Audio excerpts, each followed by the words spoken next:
we're going to have to stay a little bit closer to home. And I think that's a good thing. We're in a really great state for positive bipartisan support for a rapidly, annually, and agriculturally renewable feedstock, which is fiber industrial hemp. That's hempcrete builder Cameron McIntosh. This is the Lancaster Farming Industrial Hemp Podcast. My name is Eric Hurlock, and today on this special bonus Thanksgiving episode, we're going to talk to Cameron, who just got back from the World Hemp Forum in France, where he also toured Chanvrière's processing facility. We're going to talk about that, plus Greenbuild, plus the Lower Sioux and the Green Buffalo, all that and a whole lot more. But first, a quick word from our sponsors. This episode is brought to you in part by I&D Hemp in Fort Benton, Montana, where they believe in the goodness of hemp. I&D Hemp is a family-owned, mission-driven, and environmentally focused industrial hemp food, feed, and fiber company, providing new opportunities for farmers and rural communities. Their mission is to provide innovative agricultural products and services to connect American farmers with the pioneers and businesses that see hemp as a way to bring real and lasting change to our communities and planet. Learn more at indhemp.com. This episode is brought to you in part by the National Hemp Association. The NHA is a nonprofit based in Washington, D.C. that advocates for sensible public policy and regulation. The NHA is dedicated to building a sustainable future and promoting economic development in rural communities. Become a member today and join a thriving community of people with a passion for all things hemp. Learn more at nationalhempassociation.org.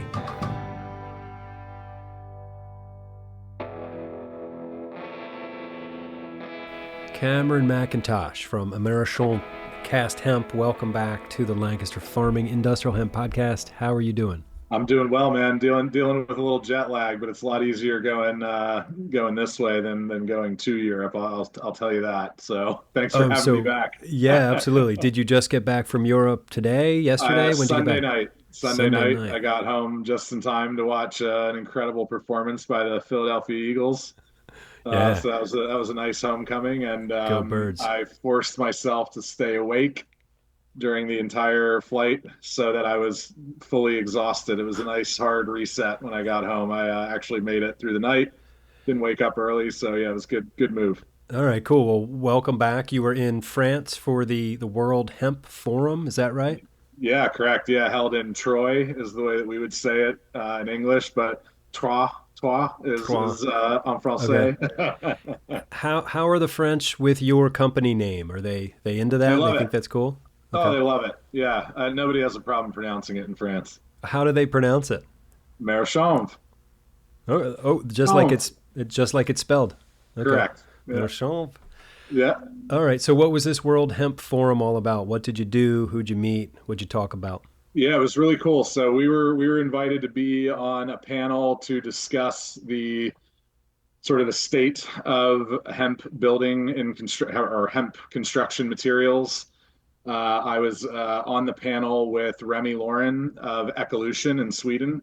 Really cool company. They're sort of a fully integrated. They're growing, processing, and creating end products. And they were the host this year for the International Hemp-Building Symposium, Okay. which is held every year by Steve Allen, who was also on our panel. Steve, for the listeners who don't know, is what I consider to be one of the founding fathers of hempcrete or hemp lime construction. He's written a handful of books. Most recently, there was a book, 50 case studies on hemp building. It's a great coffee table book, nice read. There's some architectural details in it as well. Steve Allen was on the show here, I think, back in 2020. Oh yeah, Yeah. oh yeah, Put a plug in for that. and should be again soon. We'll have some exciting news to release here shortly on the location of the International Hemp Building Symposium for next year. Those of you that know me and have listened and know Eric will probably be able to put that together. Yeah, there's some big news coming our way, but we're not here to talk about that. Big news. Yeah. Back to the panel. You're on the panel with these and folks. Hosted by a man named Guillaume, who works with a company called FDR Codem and also the Chanvrière and Chambre, which is the professional body in France that established in about the late 90s, the professional rules for building with hempcrete, including certifications for hemp hurd binders and combinations of hemp hurd and binder. So really awesome. They've been somewhat of an enigmatic entity for me in my career. I've often wanted to connect what's happening with Chanvrière and Chanvre to what we're doing with our U.S. Hemp Building Association, and for sure we are taking steps that are similar, as in writing the residential building code a couple years ago. So it's a really great organization. They actually just released recently a new or an updated set of professional rules for building with hempcrete. So really awesome and honored to be invited by Estelle Delangle from the World Hemp Forum to speak. And our panel was great. We gave an update on what's happening here in the United States, what's happening with our company. We heard from Remy about Sweden, and then also Steve gave an update on some of the lesser known hotspots for hemp building. Steve's done some work in Nepal. It was really interesting to hear about that. Obviously, the challenges of using a material like this at altitude was really, really interesting to hear. And then Steve's perennial charge for the freedom of the movement. So it was funny to have FDR Codem and Chanvrière and Chanvre, which is very regimented on one side, and Steve on the other, who is very much a romantic when it comes to the state of the industry. Anyway, the other really exciting thing for me about that event was that in Troyes, in France, is where Chanvrière is located, and that, Okay. as you know, is who I've been taking my hemp herd from for many years. So got to meet with the folks from Chanvrière and also tour a farm where they're growing for Chanvrière and the facility itself, which is very modern. Very cool to see that. And then also just to connect with some faces and names from the European side of who I know, but have not had the chance yet to meet. Yeah, So that's really, cool. really wonderful event, very fast. Landed in Paris on Monday at about noon, and the show was over on Wednesday night. Thursday morning, I woke up to the impending threat of 3 to 5 inches of snow, so I had to haul ass to Melbourne, where I spent 3 days with my business partner Damien, working on some binder formulation stuff and just having a good time. Lots Cool. of Right on. cheese, lots of cheese.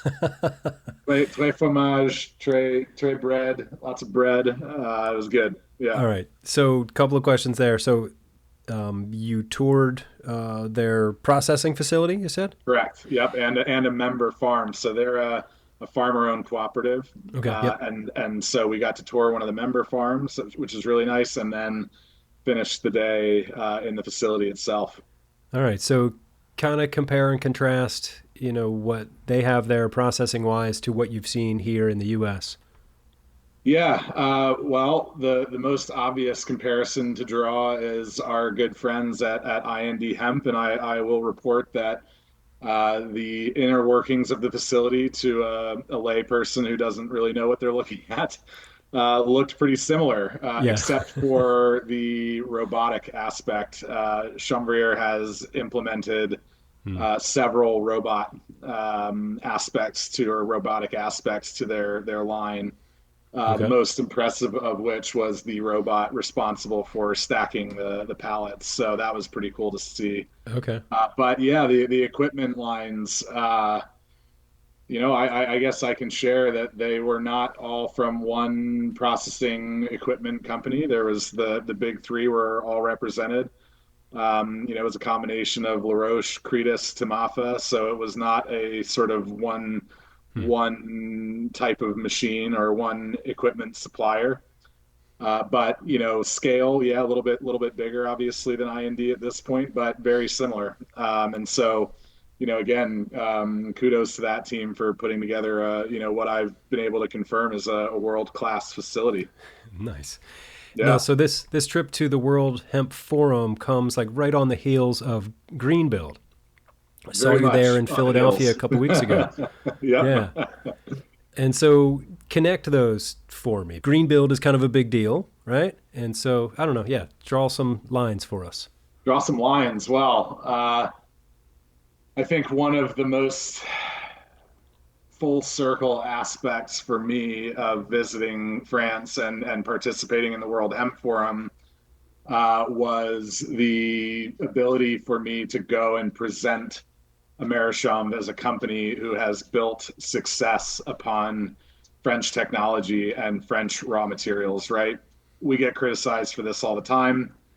Standing firm behind my convictions and the reason why I chose to go with a French equipment package, a French binding agent, and French raw materials. Those were three variables in a sea of unknowns that I did not have to worry about, right? So being at Greenbuild the week before, which obviously was important for me. I don't often set up a trade show booth, right? You'll see me participating and speaking on panels and things like that at all these events, but the return on investment for actually bringing a whole booth and setting it up and standing there all day really isn't there. And that is not a commentary on the quality of the events that I've been attending. They are high quality, but personally, I think that Greenbuild was an opportunity for me to set up my own booth. Yes, we were close to the IND Goodness of Hemp booth. We were represented in that booth as well. Matt Marino had a pair of panels that we built and sprayed in our warehouse of his design. They were in the IND booth. Obviously, we were listed on the Hemi website. We're a supporter of the Goodness of Hemp and the Hemi program. But it was an opportunity for us in Philadelphia, right, in our backyard, right, Eric? Greenbuild moves around a lot. Next year it's in LA. Last year it was in Washington, D.C. So it doesn't always make sense to go and participate and set up a Right, but big this year booth. it was perfect. Man, it was the move. So yeah, so having that booth set up and really we took a great amount of time to present the system, the Easy system, and also the method of construction. You saw there we had sort of a living architectural detail in the middle of the booth that showed every layer Right. of the process from exterior finish to interior finish and everything in between, sort of an exploded view, if you will. We had basic signage with QR codes.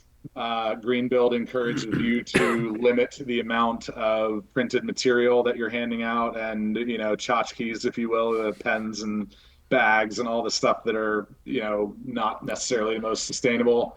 And so our motivation was to set that booth up less of a trade show where we have a desk and you're coming up and you're standing in front of a desk, and more of let's say like a museum exhibit. I did not have to be present in that booth for Right. people to walk through and understand and see what we're doing, right? We had that architectural detail. We had the machine set up and presented nicely in an open format. People could walk through. We were right next door to Greg with hempwood. We had hempwood included in our booth for the bases. We used it as a finishing material.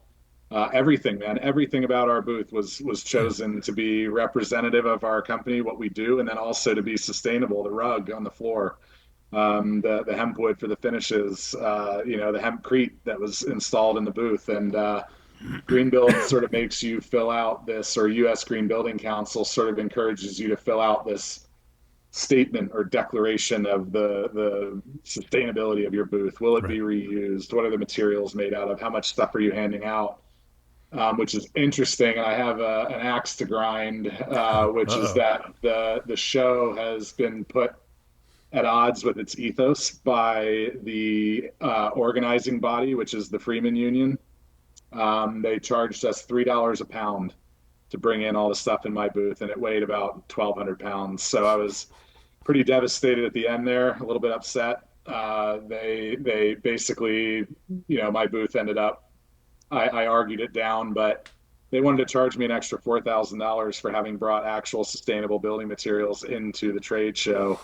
And in doing so, and I realize now what an idiot I am, and I'll say that because looking around at Greenbuild, it's pretty typical trade show booth setup, right? Polyester pop up backdrop and some business cards is sort of what people bring in, and there's a reason for that. And it's again, uh, the union handlers putting the Greenbuild and U.S. Green Building Council at odds with its ethos and encouraging and incentivizing people to bring in lightweight and let's put it plainly unsustainable Sure. materials to Right. create their booths. So that was a little bit of a shock. That does not mean that the show was not high quality. The people that we met, the groups that were there, I will say that I feel like the value was still there for me. But again, a little bit of a rude shock to find out that we were going to be charged $3 a pound for having brought sustainable materials in. And not only that, my own booth, Matt's panels in the IND hemp Right. booth, and also for the second year now, we've had our panels represented in the Building Transparency booth. Our good friends, Building Transparency, shout out to them. They are basically a nonprofit with a suite of software, three different programs that are free that designers and developers can use to make an accounting of the carbon footprint of Right. large commercial projects. So big shout out and thank you to Stacy Smedley and most importantly our friend Katie Poss. She was integral with us early on at the U.S. Hemp Building Association. She has worked for Turner Construction and now works for Building Transparency. So very much a high level building construction professional. Cool. And so for the second year in a row, they used panels that we created to make the backdrop of their booth. Again, Greenbuild encourages and rewards you excuse me, they do not reward, but they do encourage you to reuse your booth from year to year. So Building Transparency had the opportunity to reuse the panels that we made last year. So I supplied three booths at Greenbuild with actual sustainable building materials that I brought myself from within an hour of the show. So we were walking the walk and got smacked for that at the end. So that was a little bit of a letdown. It's not easy being green. It's the way a lot of these trade shows Yeah. are. And again, as a small company who's not used to that, we got caught for that, and it doesn't make it right. But I've been pretty vocal about it. I'm going to grind this axe This is the because first I'm hearing about it, though. I'll tell you it that. is But granted, it you've been is in France, and I haven't it seen it. is the U.S. Green Building Council's Green Build show, and it is all about sustainability. However, again, the show handlers have put them at odds with that ethos. So Right. Now, is putting a that a check, function of Philadelphia being a union no, town, or is it nope, like they could have no. avoided that? Yeah. Every trade show in the Northeast, at the very least, is managed by the same companies. Mhm. And do not get me wrong, I'm all for fair pay and the idea of a union. I think it's just gotten a little bit out of control. All right. Well, we could dig into that. We could linger there a little bit, but uh, I gotta.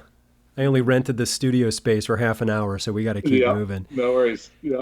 All right. So before I saw you in Philly, I saw you out in Montana for the Yes. Goodness of Hemp Summit.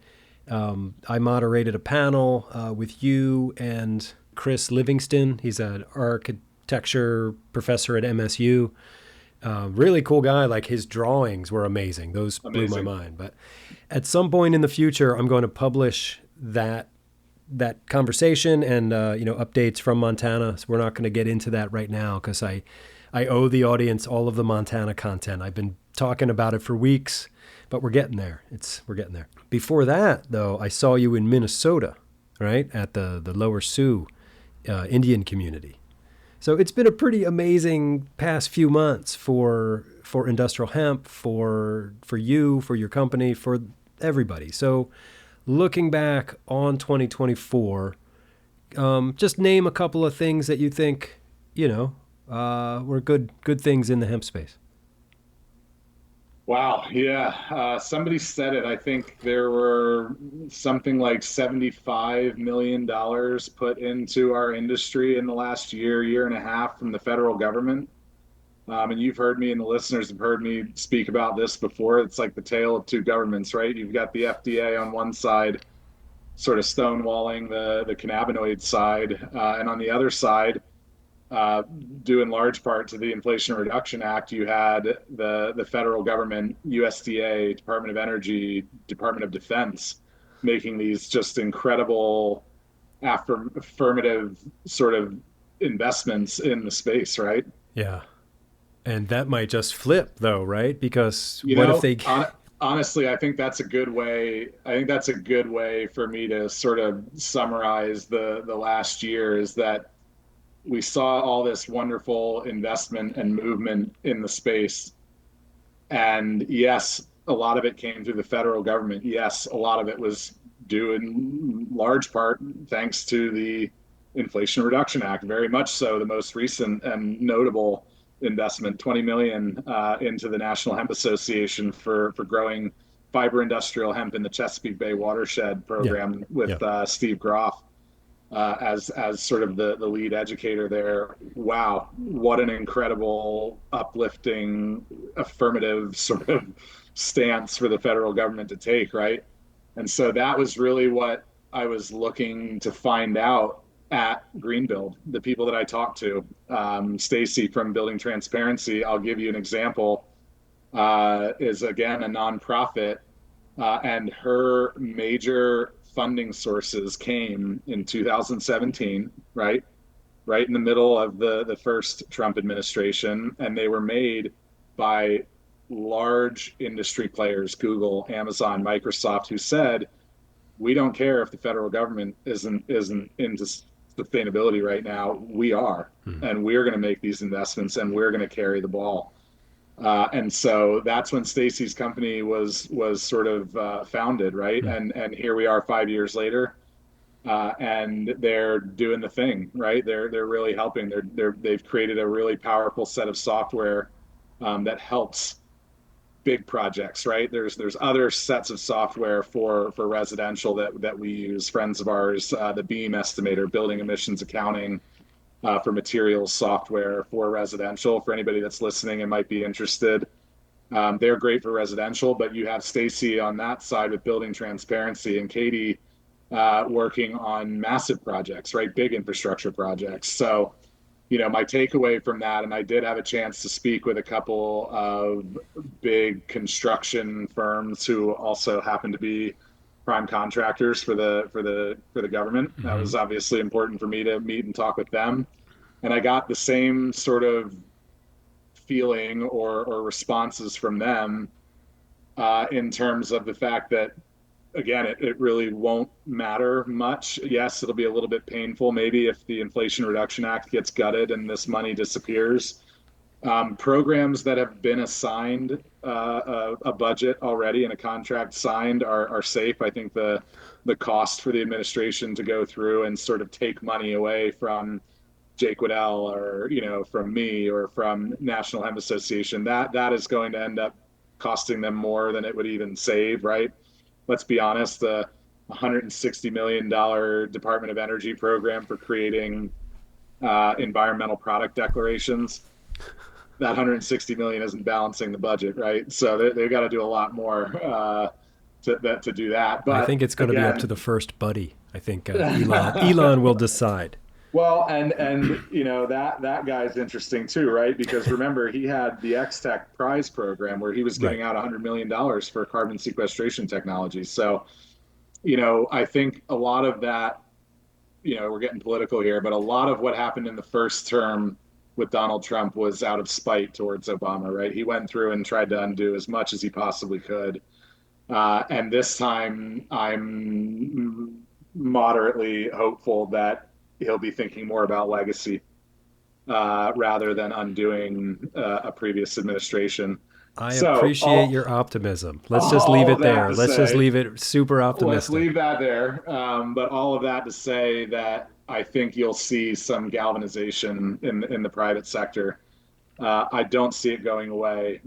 BlackRock, major investment firm, has a whole division now focused on sustainability, clean tech. Yeah. This is not going to go away in 4 years. No, and the people are going to demand that their stuff be made out of plants. It's Right. coming. It's And coming. then tying it back to a group like Lower Sioux, they don't actually care at all who's in charge, Right. because from their perspective, it's two heads on the same snake. Yeah. And I Yeah. think there's a lot of people that feel that way. I believe so. I'm one of them. And I got a lot of questions in Europe. We're really going for it now, Eric, but I got a lot of questions in Europe, obviously, as the American about, what's going on. And if you really zoom out and look at it, what's our main export? What's our main export from the United States? Culture and war. War, weapons. So it really doesn't matter if it's the Democrats or the Republicans. We spend a whole lot of money sending destruction and death to the poorer parts of the world. So that's the part for me that was most embarrassing, I think, about showing my face in Europe as an American right now. It really didn't have much to do with left or right. It was more about the fact that it's pretty obvious what our main export is. And there are many people and many groups in this world. Lower Sioux is a great example where compassion and stewardship of the planet are what actually matters. And on a day-to-day basis, like we saw at Lower Sioux, right? Hyper circularity, right? They are growing, processing, and building with fiber industrial hemp right there on the reservation, and they're not doing it for profit. They're doing it to create housing for yeah, their for community. Yeah. And I think that sort of ethos is what sort of binds all of us together in the fiber industrial hemp space. Yeah. And there are Republicans and there are Democrats in fiber industrial hemp. We know them, and yet it is and always has been true. Fiber industrial hemp always has been quite bipartisan. And I think that the things that we're focusing on now, when we're talking about it, hanging a little bit less on the carbon sequestration side, which is very important, don't get me wrong, but speaking more to those sort of bipartisan aspects of the plant, right? And specifically for what we do, hempcrete, hemp building materials increases energy performance, right? We're lowering the demand on the energy grid. There's not a left or right party that will argue with that. Decreasing cost of ownership, creating healthier spaces, and more climate resilient, right? Now we're getting into the old 1984 doublespeak. When I say that the buildings that we are building are more resilient for climate, it's acknowledging that yes, there might be some disagreement on humanity's impact on the climate, but we can all agree that we're seeing some pretty extreme weather events, changes, right? Yeah, and we're going to have to ride them out. Can't deny that. We need more resilient answers for the way that we build. And I think, again, there are ways, and we should all be mindful going forward. Not that it's right that we should have to be mindful of this, but going forward, let's find ways to keep the aisle open and keep the communication going. We are very fortunate in this state, are we not, Eric, to have a really progressive governor. And by progressive, I mean one who is very open to both sides, communicates with both sides, stood and set foot on a fiber industrial hemp farm with Steve Groff right next to our Department of Agriculture, Russell Redding. Yeah, I was there too. Who is not a Democrat, right? And so yet has made now millions of dollars available to the fiber industrial hemp industry in the state of Pennsylvania in his time. So that's another thing too, man. I think we're going to have to stay a little bit closer to home, and I think that's a good thing. We're in a really great state for sure. Yep. Positive bipartisan support for a rapidly, annually, and agriculturally renewable feedstock, which is fiber industrial hemp, right? It supports farmers, supports energy efficiency, supports, let's go back to Judy, right? Judy always said, Judy Wicks. Local self-reliance, right? And I think we could all stand to do with a measure of that. And for those of you, Eric, for your listeners who have not yet seen it, please put the link for the Patagonia short film, The Green Buffalo, which was released this month or late last month, documenting what's happening at Lower Sioux with Danny at the center. That is very actually difficult for me to watch. I actually have a hard time watching that documentary. I learned a lot about Danny and the people there that I did not know before that. And I feel like I've known Danny for about a year and a half, and not long enough to get to know him at all, but I feel a connection with him. he Right. said a few things to me that just like nuggets of wisdom that I will never forget. Not going to get into Yeah. that here, but Yeah. yeah, I'm just very grateful that our paths have crossed. But Yeah. yeah, we'll put the And link up to that Green Buffalo documentary. another really important, really critical. I hope this message makes it out in time for listeners who are not aware yet. Our friends at One Plant are putting Yep. together a much more in-depth and equally as powerful documentary on the plant. The film is called One Plant. They're in the midst of a Kickstarter. They're getting to the end of it. I believe it ends this week. This is a really important It's project. the big push. Self-servingly, obviously, Eric, you and I are a feature of the film, We're but in it. Like we are a reason to go see the film, I think. but But we want the are film made not for narcissistic reasons, but correct. because this tells the story of industrial hemp in a way that, yeah, like you said, hasn't been told before. Like this gets, the story of hemp out to regular people, like outside of Right. the bubble, and that's what we need. And really important work, right? Those guys have gone around in the last couple of years here. They've interviewed anybody and everybody in the space. It is a really excellent tapestry that they've woven here, right? A story that covers all bases within the plant, right? Medicinal, right? It can clothe you, house you, feed you, heal All you, of it. Yeah. Yeah, all of right. the above. All the things. Right. So So, yeah. big push right now for those guys. They need just a little bit more money to keep going. They've had great support from some of our friends, some of our sponsors, Impactful Ventures, IND Hemp. We've all supported these guys and raised them up, and it's truly due to their ability to tell this story from the a very important perspective, Right. which covers everything. And they're so close. They're right at the end. They just Yeah. need like just a little bit, like the Yeah. like the some animation and some Yeah. like the music licensing, just like the little things to just get it finished. And yeah, it's exciting. Yeah. So yeah, so it's been a pretty good year hemp wise. 2024 has been, and then 2025. I don't know. You want to look into the crystal ball? Yeah, I'd say that there have been some really encouraging things happening this year. On the other side of that, again, this is not a political statement. People are hurting. My family, to fill a grocery cart at the grocery store, it's getting into the $500-$600 range. This is not a political commentary. This is happening around the world. Again, I spoke with people in France; they're feeling the same pain. And I think that had an impact on our business. Certainly this year, it's in the books. We can read the impact that has had. Projects that got canceled or pushed to next year. Um, People are in pain right now, and for one reason or another, this year I think has been a trial for a lot of us. Yes, it's been exciting on our end. We're seeing some real momentum finally in the space. And yes, carried obviously in part by the commitment of the outgoing administration here to sustainability. But on the other side of that, it was a tough year for a lot of people, and I know that, and I'm feeling that as well.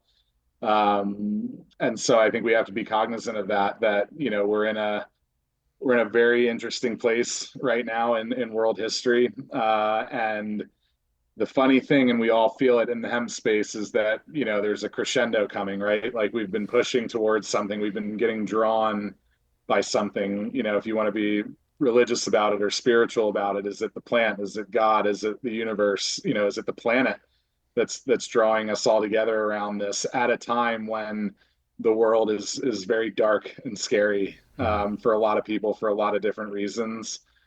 I think that and One Plant certainly is aiming to capture this, and Patagonia really did a great job of capturing this.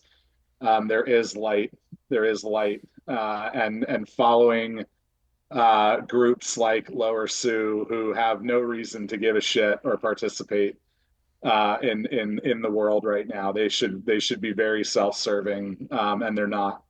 So that's really powerful, and that's what motivates me and keeps me going in light of the sadness and the destruction and the the high cost of living that we're all experiencing right now.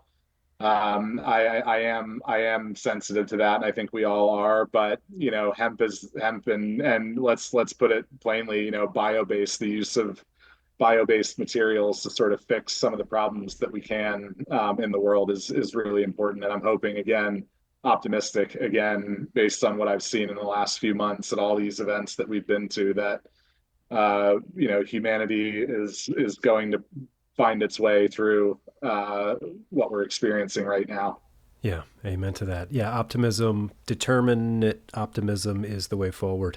Otherwise, Yeah, man. Like what else? You might as well Yeah. give up, right? So no, Yeah. there's hope, and we got it. So Our man, children are watching.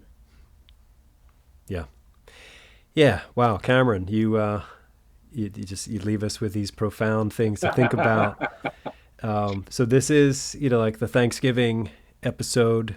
So I am grateful for the chance to get to know you over the past few years and just to watch what's happening over there. It's so yeah. Thank you, Cameron. Thank you, sir, and grateful for your support and the work that you've done in this industry, man. It cannot be understated. So, Well, I can try my best to understate it, but I won't right now. But also, thank you for your sponsorship too from Americhanvre. Americhanvre. I'm saying it yeah, right. yeah, you're getting it, man. Yeah, You're I'm getting becoming it. more French. Yeah, oui, oui. All right. Anyway, so thank you. I hope you have a great Yeah. holiday with your family, and we'll see you on the other side. Cheers, man. All right, that's it. Thank you for listening. If you have any comments or questions about today's show, send an email to podcast@lancasterfarming.com. My name is Eric Hurlock. I'm the senior digital editor at Lancaster Farming Newspaper, the greatest agricultural newspaper in the world. Check us out online at lancasterfarming.com. Get yourself a subscription to our print edition or to the digital edition of our newspaper. You will not regret it. All right, I hope you all have a great Thanksgiving weekend. Travel safe. Until next time, we'll see you in the newspaper.